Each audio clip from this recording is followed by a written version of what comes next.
Mirdita, qytetarët e Tiranës dhe të mbarë Shqipërisë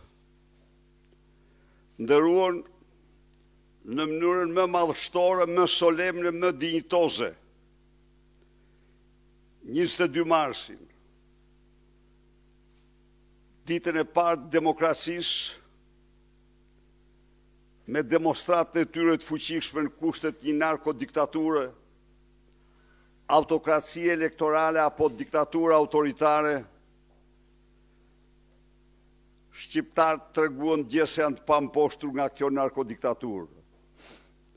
Mendoj se me protestë e tyre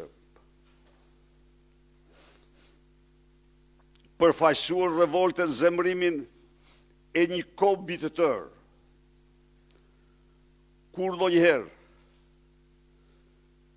me fuqishme kryengritja paqësore e shqiptarëve se sa dje nuk ka qenë në rrugët e Tiranës. Mesazhi është i qartë. Në Shqipëri,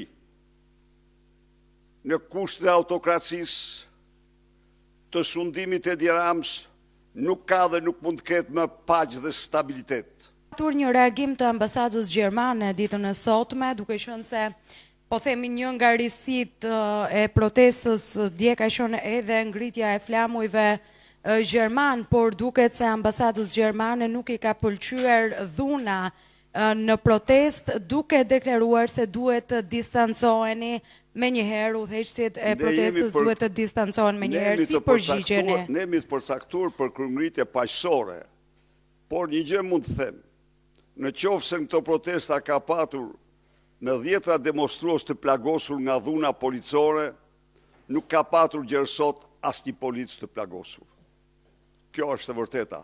Por ne mbetemi të përcaktuar për kryengritje paqësore, sepse jemi të bindur se nëpërmjet saj realizojmë më mirë qëllimet tona. Ndaj dhe ne nuk kemi bërë dhe nuk bëjmë përkundrazi.